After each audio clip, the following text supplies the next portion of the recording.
Blessed love, royal family, Akwaba, and welcome to the Lion's Den. I am your host, Honorable Prophet Daniel, and we have a great show in store for you today. Joining us on this program is Ras FirstMan of the Rastafari Indigenous Village of Jamaica. I will be learning about the Rastafari Indigenous Village, and we'll also be reasoning about the African Rastafari New Faculty of Overstanding Committee, of which Ras FirstMan is a member. So give thanks and stay tuned. Rastafari. That's it. We've been down in the valley much too long. We've been down in captivity oh so long. We've been down in humility much too long. We've been down in a slavery oh so long, but we are gonna rise and shine and bring our liberation. For now's the time when all nations must be free. So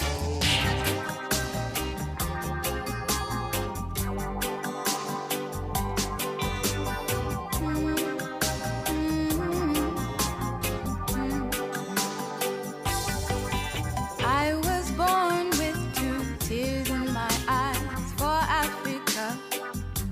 Look how they live in luxury while our African people, them suffer us. How you strategize all your lives, saw blood, sweat and tears that built your empire. The system was designed for I and I to never rise, only bleed to fulfill your desires. I was born with both hands on my heart from Mama Africa. The time for liberation. Mama Africa awaits a revolution. This is the time for meditation. Free up your mind from the lies and illusions. This is the time for liberation. Come make we stand up and start a revolution. In these are times of elevation. Have you keep your head above all pollution. Revolution in the air. My people prepare. No more African children. Not to shed no tear. Full time be aware. Babylon no sincere after all. Who are send the guns them out here? Spiritual warfare.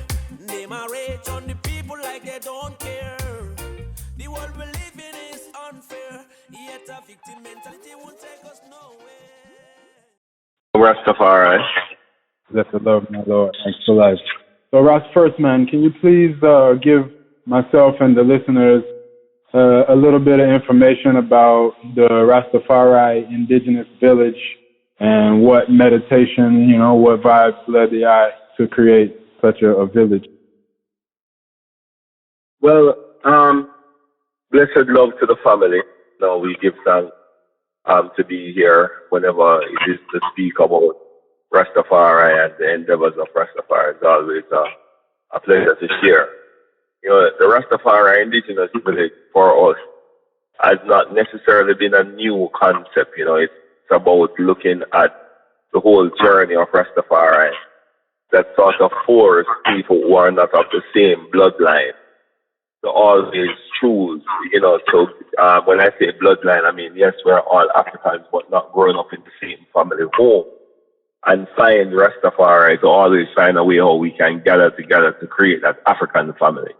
Which sometimes mean leaving your immediate,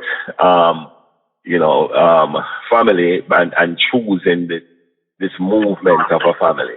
And, from Pinnacle, come all the way to the Bobo Shanti, the Nyabingi House at the same way. There always have been gathering of Rastafari brethren and sistren.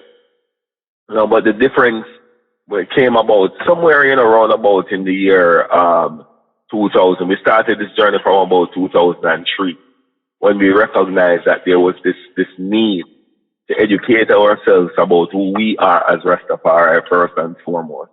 And also that the world was sort of looking for what it means to be Rastafari. There is so much misinterpretation, vibrations, and a group of us from Montego Bay decided that we would sort of formalize that sharing and to test the journey of how we can educate people about who we are, what we represent, and what does Rastafari mean to us from that indigenous perspective. So that was how the village sort of came about, you know, brethren of mine. One brethren, Ian Kanaka, is not here with us anymore, you know, and the Iron Station family, we sort of just came together and we established this space, you know, focusing a lot on the glory of Rastafari, you know, the food, you know, the stories, you know, the drumming, you know, the craft, the art, you know, all of these aspects of Rastafari that glorifies Rastafari, the cannabis, you know, and just sort of give people an overstanding, because we are convinced that without overstanding, we cannot preserve, protect, nor promote the culture which has been so demonized, you know, by the system. Yes, I. And so it puts you in a position to where, you know, like, all right, over time, Rastafari has presented a lot of concepts and practices that enhance the liberty of man and woman, you know, like eating ital and burning herb and chalice and the, you know, different things of Rastafari liberty that have made the lives of many people better, not just Rasta, but, you know, lots of different people. So to centralize it like that into the Rastafari village, and it puts you in a place where you can, like, make a, you know, a financial gain off of it, but not exploiting it, right? So, you know, like, whereas plenty of things of I and I have been, you know, exploited by others, outsiders, people who are not Rastafari. So it's beautiful, you know, that the indigenous village is in a position to market these things in a righteous way and you know, make a profit from it in that way. It was very important to do that too, because a lot of us find ourselves in a position where, you know, speaking for myself personally, you know, I used to work out there for people, you know, people who have their own community, like the Indians, you know, and you know, you work with a group of people, you know, managing their property, and they are all one set of people, you know, and then from there, you know, you find yourself not being able. So Rastafari become this kind of part-time approach, because when you move into another man's space and into another man's environment, you have to conform, you know. So, I mean, you know, I as a virgin during those times, I never really wear shoes, you know, and, you know, they couldn't tell me really to wear shoes, you know, but, you know, it became a little bit weird for them, you know, in a way, you know, where a lot of respect was shared between us and them. But you're not free in another man's home, you know. So when we created that village space and was able to generate our own economic from our own effort and create a closed loop system, because the village is run by an approach where everyone is their own entity. So the Rastafari philosophy of not being anyone boss, you know, not being the boss of anyone, was very, very important to that process. So, you know, each person became what the presentation is. So there's like a drum station, there's a soap station, there's a kitchen station, and all of those are individually operated and owned, you know, and established as its own independent entity. So it was a true example of organized and centralized, you know, was in a micro way came out of that village concept. Great. That's a great a template for ones and ones in different parts of the world to even follow, because, you know, a lot of I and I Rastafari, because of the job situation and because of our, you know, peculiar lifestyle, we find ourselves in financial hardship a lot of time. You know, a lot of brethren and sisters I know are living from check to check and working jobs for other people and things like that. So it's really beautiful that, you know, ones could come together and do that in a collective way, you know, instead of, like you said, instead of having one person be the boss and tell everybody what to do. It's good that everybody brings something to the table. You know, so and that with that we can, you know, segue, because my next question was going to be about the state of affairs of Rastafari people in Jamaica. The I is affiliated with the Nyabingi House, is that right? Nyabingi House, I think, is the parent house for any movement of Rastafari. So we pay significant homage, you know, to the Nyabingi House. But, you know, during the 2007 movement of the Millennium Council, we really became friends with all houses of Rastafari, which was just an amazing moment, you know, to actually meet all the different philosophies of Rastafari and you know, and movements and interpretations and things. So we move across all the houses of Rastafari comfortably, you know. Okay, well that's great. Paying homage to the Nyabingi, you know.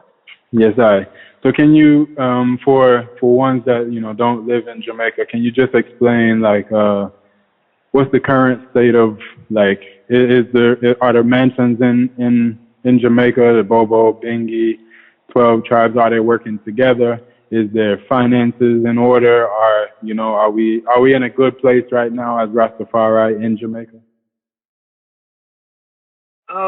You know, the current state cannot be discussed in any way, shape, or form without the past, you know, because in a way, the movement is very young.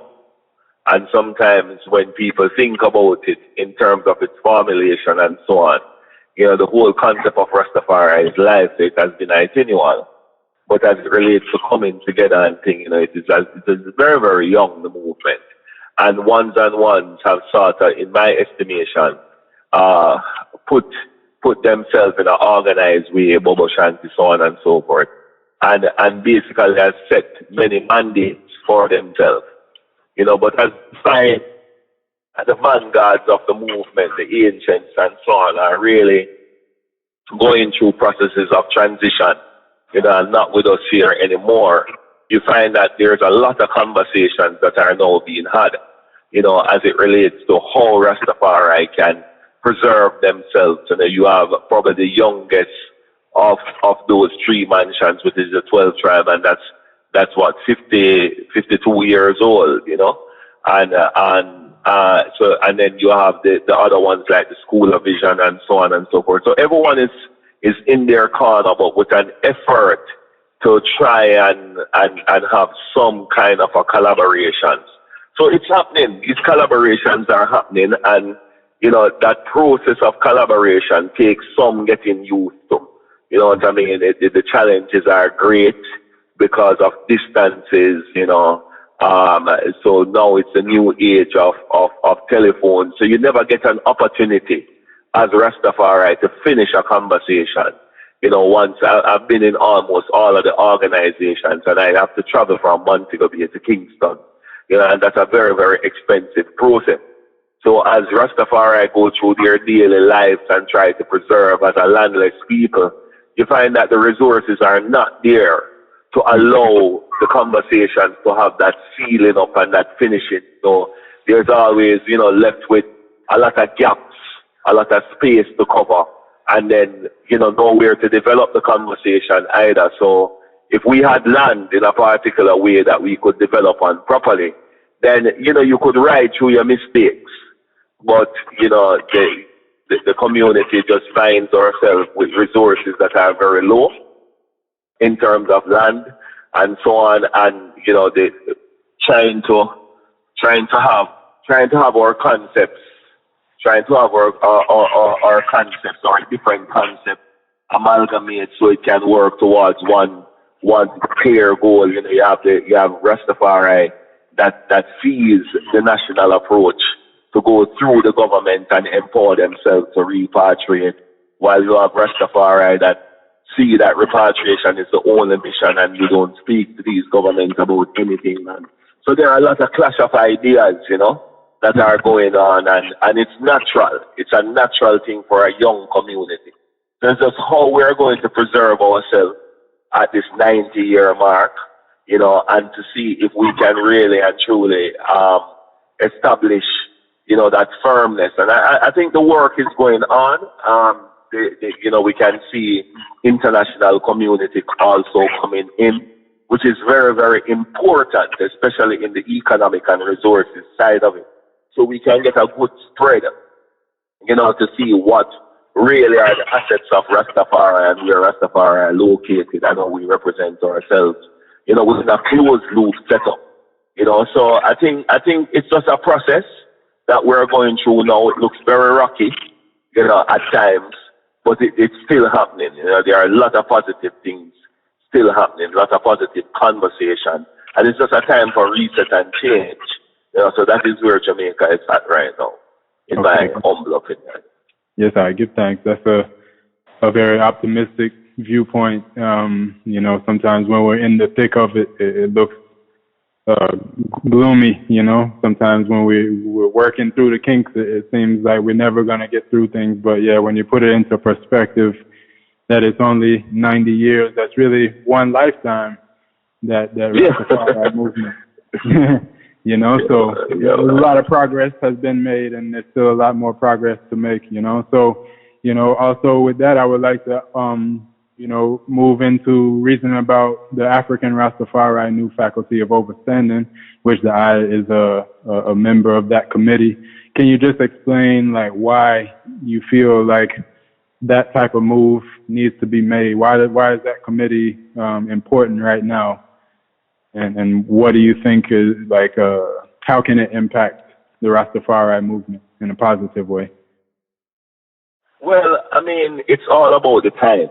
When you take the stance of our ancients, on education and the formal system, in those days, you'd really have to look at it and say, was our ancients wrong? I remember going to high school and seeing, this book, which was about the people who came.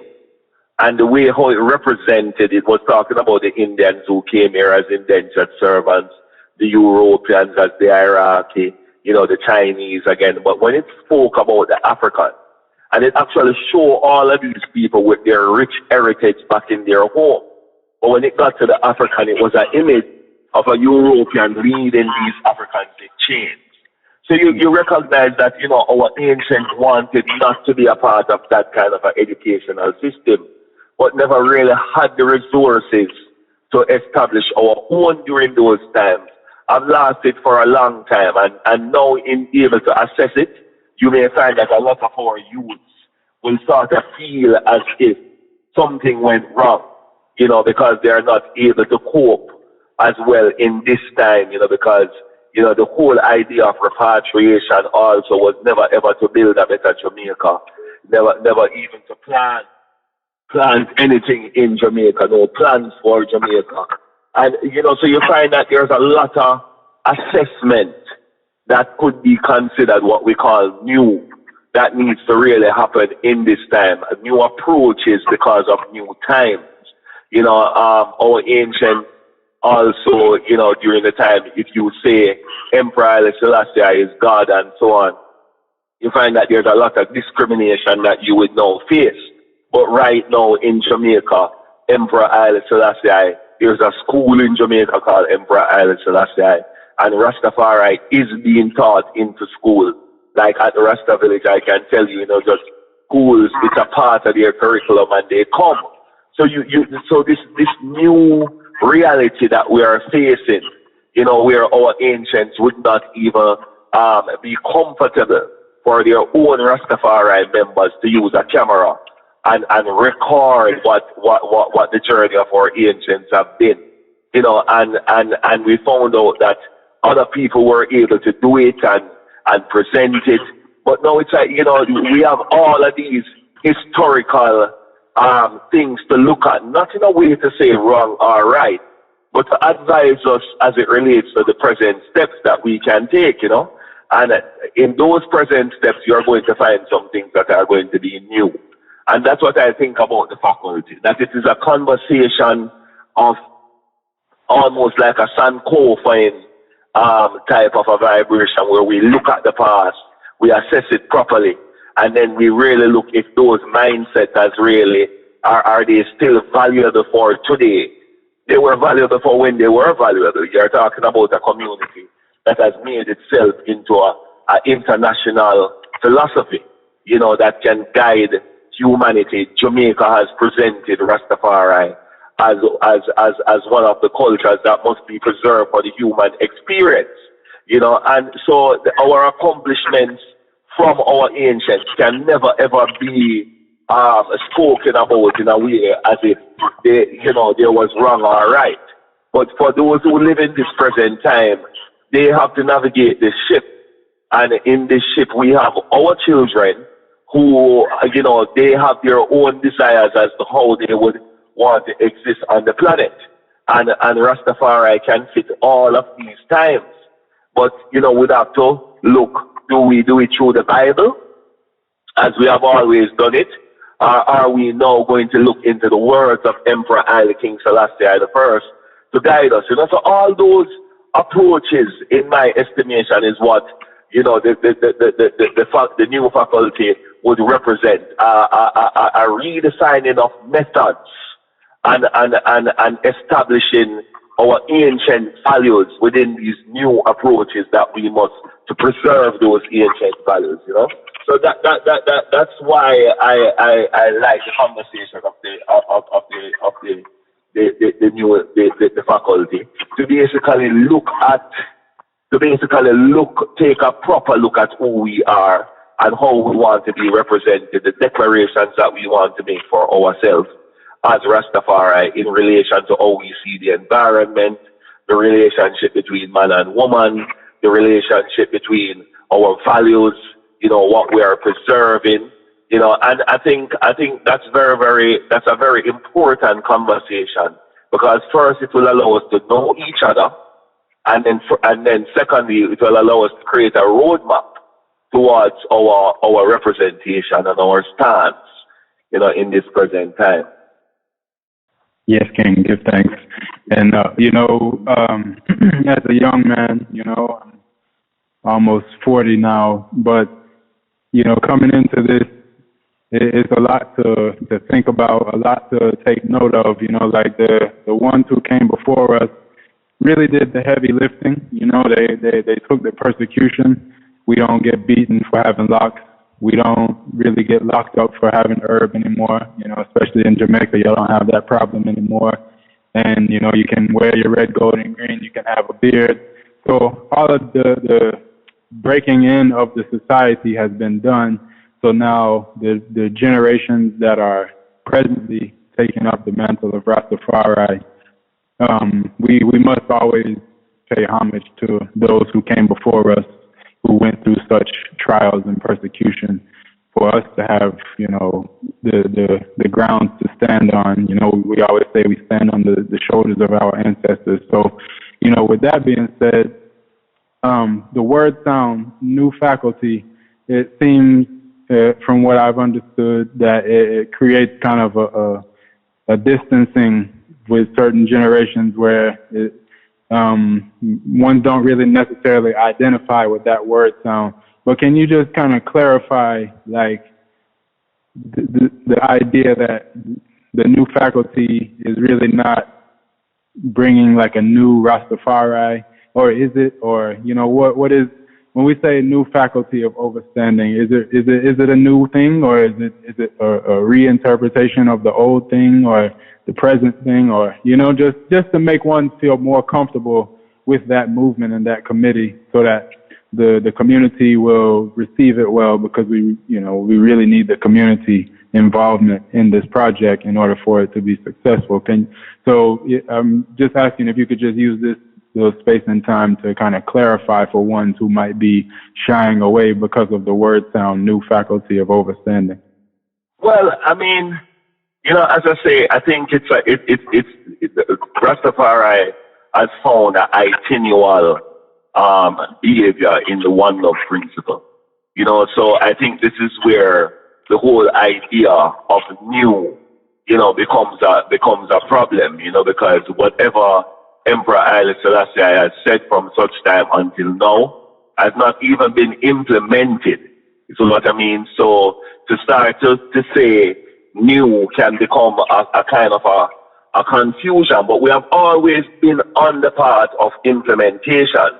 Our methods might be a little bit different from others. So I think as it relates to the new, for example, for us now to sort of submit what we would call a manifesto, you know, or as it relates to that confusion of the new faculty. I think one of the persons who always speak about that was Martin Plano, you know, one of our ancients, you know, who in so many ways, too, when you check the ancients of Rastafari, there were a lot of disparities in belief and so on, as spoken by them, you know. So I think when I used to listen to Martimo, Martimo Plano, it used to have a good impact on myself, you know, as it relates to the change in times and the change in approach.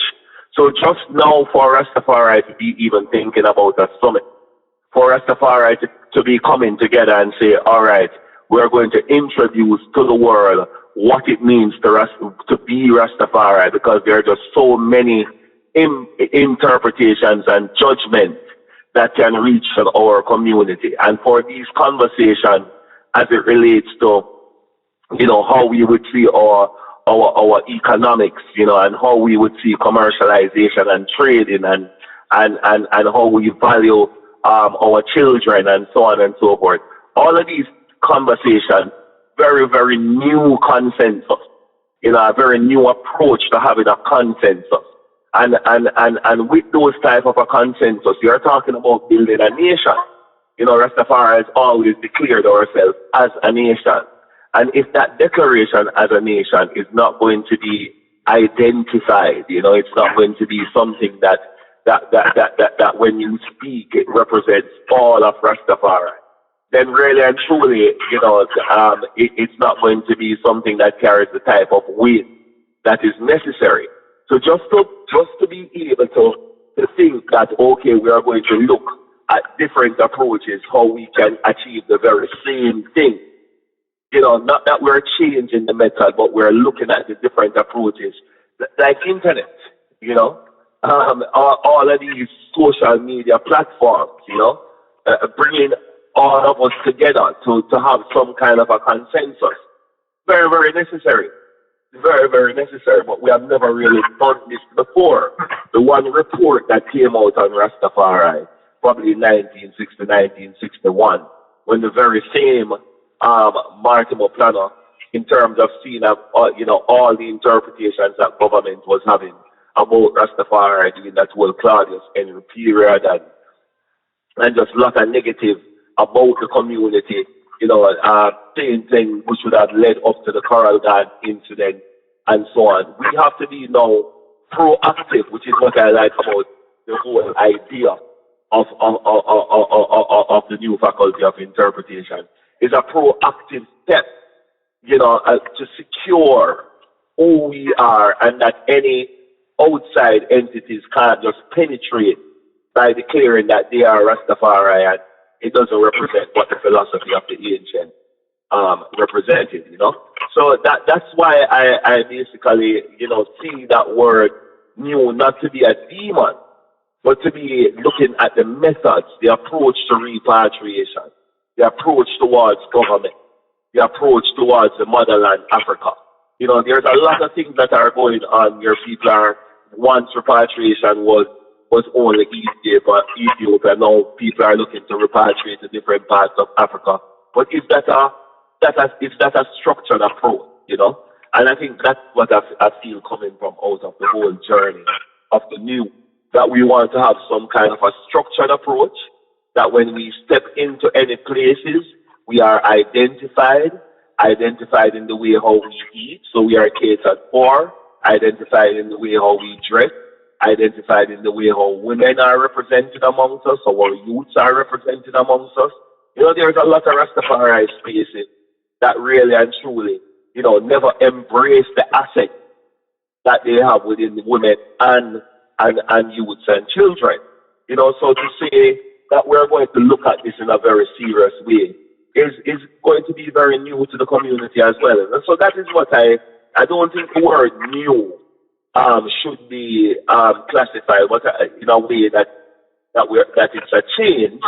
I think it just means that different methods, different approach towards the same outcome is how I see it. And as long as the group is always open, you know, to receive the information that they present themselves from each community member that is a part of it, you know, I think we will, at the end of that, come up with something, a method that we can all stand behind and say, well, all right, present for this time, you know, and allow the times to really dictate a lot of how we have to approach our development and sustainability.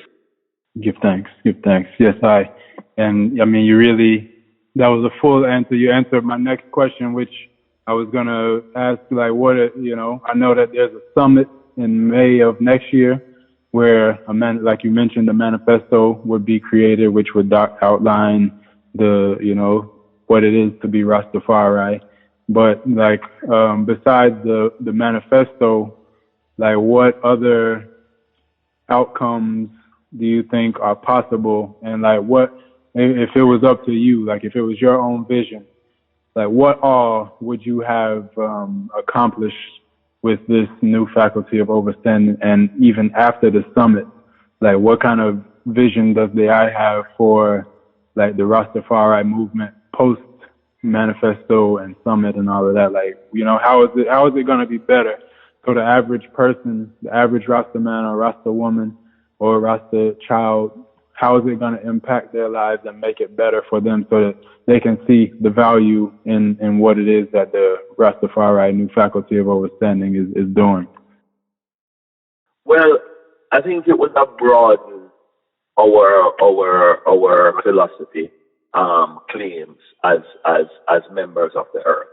You know, that is one of the first things because no constitution, whether it be in the Caribbean or in the United States or anywhere around the world that Rastafari gather, there is no constitution that truly speaks to our rights.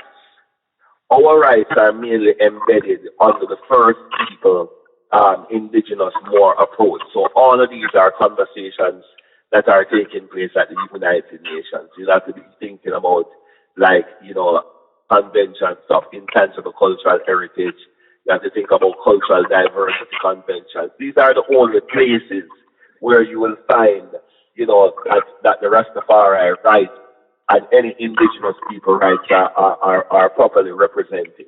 So it really means that we are a sovereign group of people. And that kind of an outcome means that we will be taking charge of our own life. We have something to present in terms of anywhere we are around the world. That is what I think the post-summit journey would be, that anywhere we are around the world, there can be a representation of who we are, how we see ourselves on this planet. And that is very, very important to I, because it would have meant that, you know, we can tick off the boxes. You know, we can say, well, okay, South America, this is what is happening there, and we can have a level of consensus, you know. Go to North America, and we can really say, no, that Rastafari can speak to these conventions, you know, address these conventions and be able to impact on the constitutions despite where we live. You know, so it's a nation building step, and we declare ourselves as a sovereign people. And I don't think there's any other way we can get sovereignty more than through these types of approach. Yes, I give thanks. So yes, I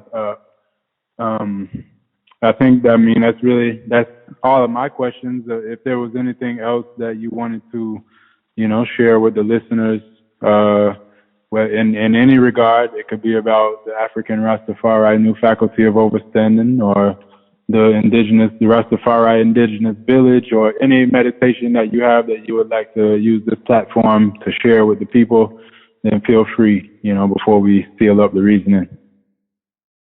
Yeah, well, one of the things that I always think about that the community has started, a landless people, there are always the three interpretation of properties. You have the moving property, your car, your this, your that.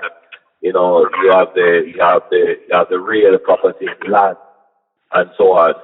But then the intellectual property, that which is between your head. It's a huge between those two ears, and that which is in the head, that Rastafari ancients and youths continue to create up until this time, has really been an important part of our resources that we really have to spend some time and look at. And this is why the African Rastafari New Faculty of Interpretation, these steps that we're talking about, are very, very important to sort of ensure that there is a unit and a unified and a harmonious approach. Because sometimes I'm not very big on unity, I'm big on harmony, where our differences does not separate us, but we find a way how to, have a symphony, of what Rastafari could represent.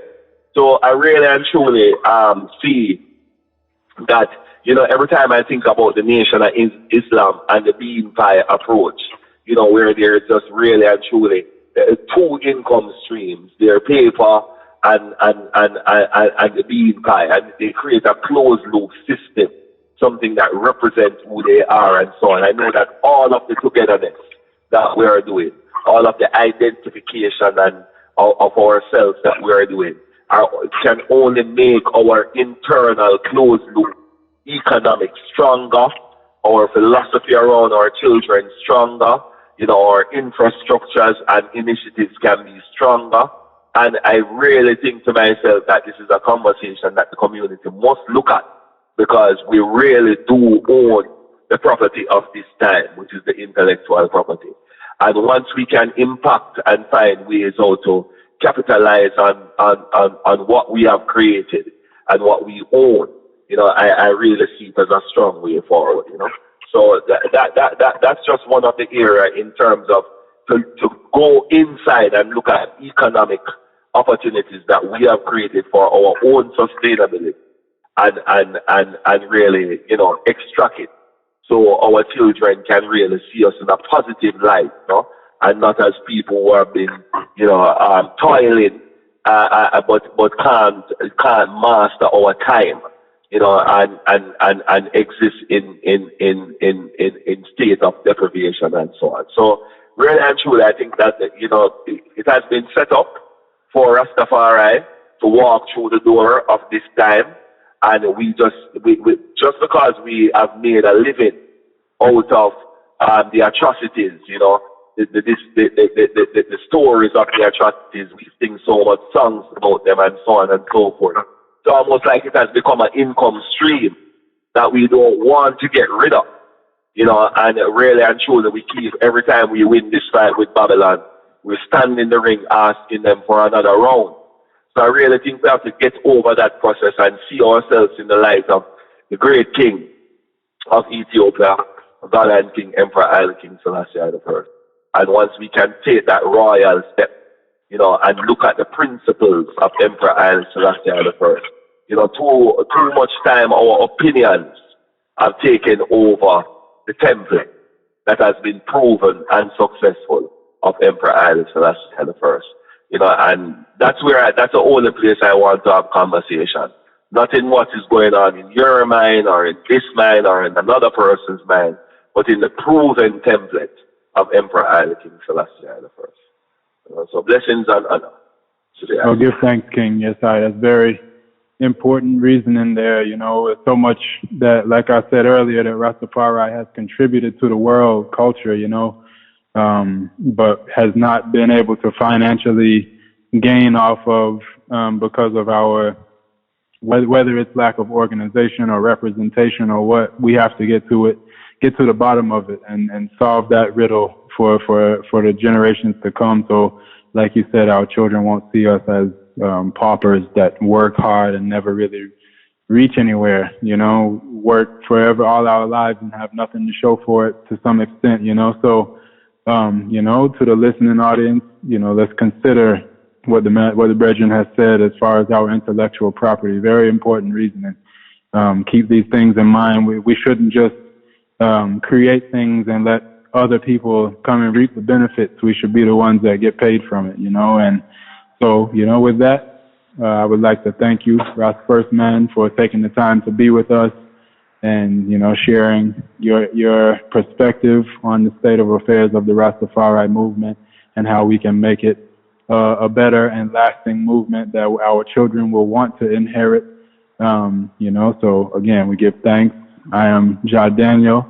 This is the African Liberation Network, and we are signing off. Ras FirstMan, give thanks again. Lovely yourself, family. Take care. Yes, I. That's it.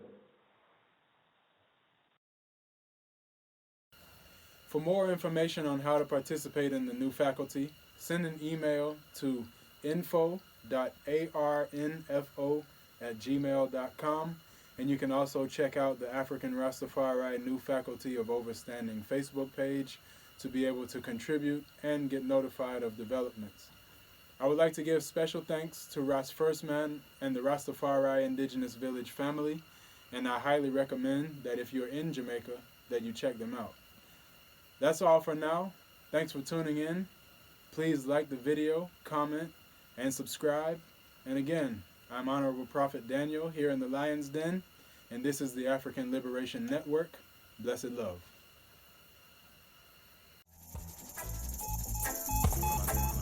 Overstanding.